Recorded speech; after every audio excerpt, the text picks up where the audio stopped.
Dnes začíná 3týdenní maraton závodů, ale včera nám Enzo domluvil, že můžeme startovat ještě před závodníky, protože bydlíme těsně u startu a cesta na jednou startovačku by znamenala nejdřív půl hodiny cestu dolů a pak zase nahoru. Na start nás skutečně pouští, platíme startovné a rozkládáme si křídla. Ale je mlha, tak to nemůžeme hned odpálit. Načež přichází kluk, co nás pustil a říká nám, že si to máme přesunout kousek vedle. Tak přichází ředitel závodu a nekompromisně nás vyhazuje. Tak balíme a jdeme k hotýlku o 250 výškových metrů níž, kde je taky plácek, ze kterého se dá odstartovat. Kluci do toho skáčou, ale schytává se jen Enzo. Vašek s Davidem jsou rádi, že neskončí v drátech. Bez stoupáku se nedá na bezpečné přistání doletět. Já si počkám stejně jako v Česku na interval a docela v pohodě se zachycuji. Ale nahnáno mám, ne že ne. Zítra budeme muset vymyslet něco jiného. Jo, už tě asi vidím. Teďko seš přímo jako uprostřed toho údolí. Před La Unionem jsem kousek za Enzem, který tam na mě čeká. Rozbilo se mu Vario, tak mu radím, ať ho zkusí zprovoznit aspoň na mobilu. To se mu nakonec daří, ale má to zpoždění, takže Enzo má dnes notně stížené podmínky. Domlouváme se, že podle zastíněného hřebene s nízkými dostupy dnes nepoletíme a vezmeme to na La Victorii. Už vidím i tvojí helmu, tak já letím k tobě a když tak vyhněm spolu, no. První kousek letíme skutečně spolu, ale pak si přitočím pár bublinek a najednou jsem nad Enzem i před ním. Řadu stoupáků se mi dnes nedaří dotáčet do základny, takže na něj ani nahoře nemůžu počkat. Dneska byly závody, včera jsme se s nimi domlouvali, že nás pustí na start s organizátorama a opravdu nás tam pustili, ale pak nás zase vyhodili, pak nám řekli, že můžeme jít kousek dál, pak nás vyhodili i tam odsaď. Tak jsme nakonec šli asi o 250 metrů vejškových níž, já nevím, 5 kiláků vzdálenostně a tam jsme odstartovali, ale bylo to v takovém údolí, Vašek s Davidem, tak tam ne úplně ideálně museli přistát. My s Enzem tak jsme to protlačili, teď letíme spolu. Hory nějak moc nefungujou, tak letíme zase do rovin. Letíme teďko, nevím přesně, co to je za tvar, ale letíme teďko na La Victorii, to znamená, že jakoby neletíme nějaký trojúhelník, ale bude z toho asi nějaká taková šiška. Uvidíme, jak to bude fungovat. No, dostupy jsou maličký, dneska asi jenom 2 litry a stoupáky slabý celkem. U startu se motali závodníci, kteří dneska teda točili doleva, ale tady už si každý točí zase jak chce.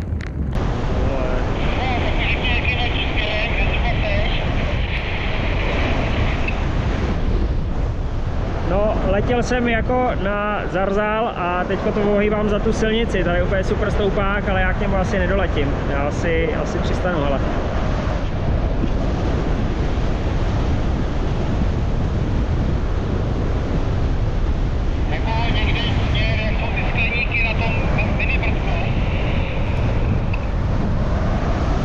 Jo, přesně tam. U Brtků mezi La Victorií a Zarzalem vidím parádní stoupák. Je v něm mrak ptáků, spousta křídel a všichni stoupají jak raketa nahoru. Ale já to k němu bohužel nemám ani nedoklus, tak už se 250 metrů nad zemí směřuji s vyhnívkou. Ale naštěstí je před megastoupákem ještě jeden další, tak se ho chytám a nakonec ostatní i dostoupám. Enzo tenhle stoupák bohužel nechytá a naše cesty se rozdělují.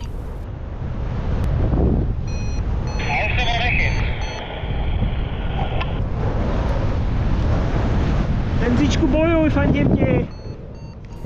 Přiletěl snad o 20 metrů níž než já a už měl smůlu.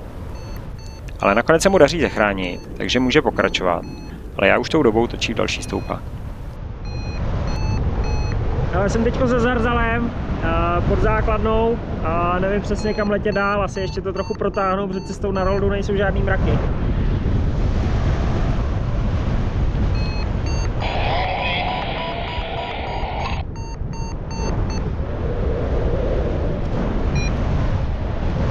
Co ty, viděl jsem, že se tam snad zachránil. Koukal jsem na tebe a vypadalo to, že se snad začal vyzvedávat.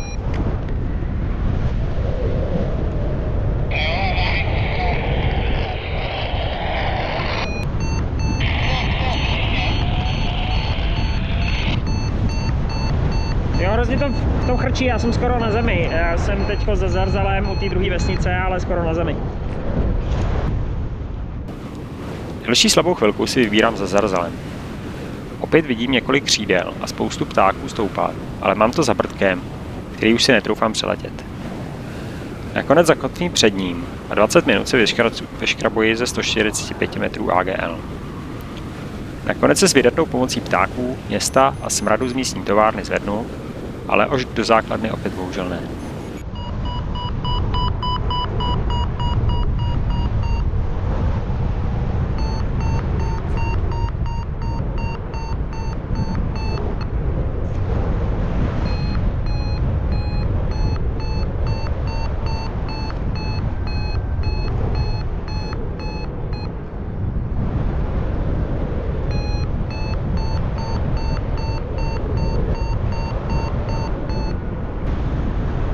Dáci, mozkodlabáci, zachraňte mě! Ze 2 záchran už jsem psychicky vyčerpaný, druhé rameno je dostatečně natažené, tak to obracím zpátky na roldu. Cestou nejsou skoro žádné mraky, ale někde to zpátky prostě skočit musím. Dáci, moji milovaný! Kus dál hořelo velké pole, což si asi natáhlo všechen teplý vzduch ze širokého okolí, takže jinde nic moc není. Z Lapajly to smažím dolů trojkovým klesákem. Na orientaci podle mraků jsem už moc nízko a stejně žádné nejsou. Ptáci mi tentokrát taky nepomáhají, tak letím k velkému zoranému poli. Nad ním nic není, ale za ním je potůček a ten funguje jako odtrhovka. Ve 120 metrech AGL se zvedám vyloženě hrobníkovi z lopaty.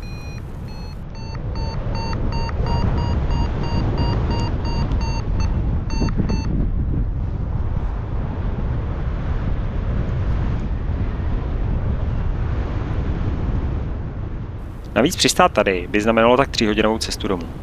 Nejsou tu žádné domy, skoro žádné cesty a jsem na špatné straně řeky, takže bych se musel pěšky vrátit pěkně zpátky do Lapajly a tam teprve hledat dopravu do Roldy.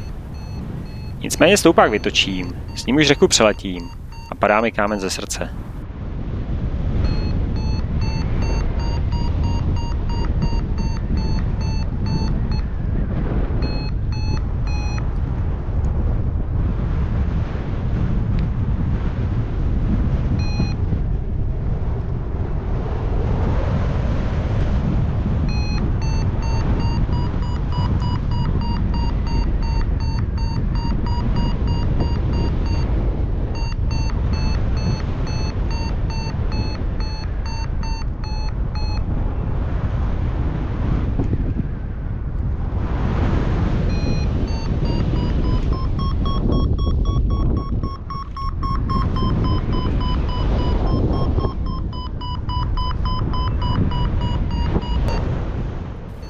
Letět s Enzem bylo parádní. Spolu jsme sice letěli jen kousek, ale i později jsme se často po vysílačce podporovali. A když jsme se zpátky u Roldy zase potkali, měl jsem fakt velkou radost.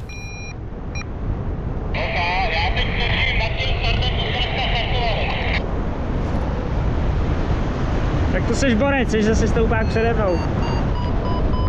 Tak po 3 hodinách jsem přesně nad tím místem, kde jsme startovali. A byl to teda dneska šílený boj. 3krát jsem se zvedl hrobníkovi z lopaty, měl jsem nejméně asi 40 AGL, musím se podívat na tracklog. Letěl jsem do končiny, nebyly jenom samý pole, na špatné straně řeky, vůbec nebylo tam moc jak dostat. Ale vzájemně jsme se podporovali s Enzem, i když pak jsme se rozdělili, z začátku jsme letěli spolu, pak jsme se rozdělili, ale vzájemně jsme se morálně podporovali a bylo to teda super, užil jsem si to mnohem víc než normální let. I když to bylo snad nejtěžší, co jsem kdy letěl, nejtěžší snad přelet, co jsem mi kdy povedl. Kdo je na hotelu, tak podívejte se nahoru, jsem přímo nad hotelem. U Brdku před Roldou navíc chytám stoupák po dlouhé době až do základny, který mi stačí ne na uzavření trojúhelníků, ale i k přistání na startovačce u hotelu.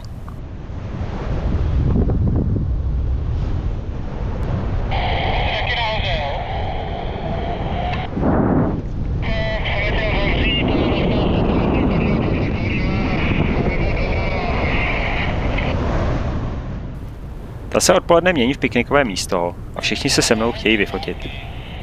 Dnes to byl snad nejtěžší přelet, co jsem kdy letěl. Většinu letů mám s jednou krizičkou, výjimečně to zvládnu bez nich.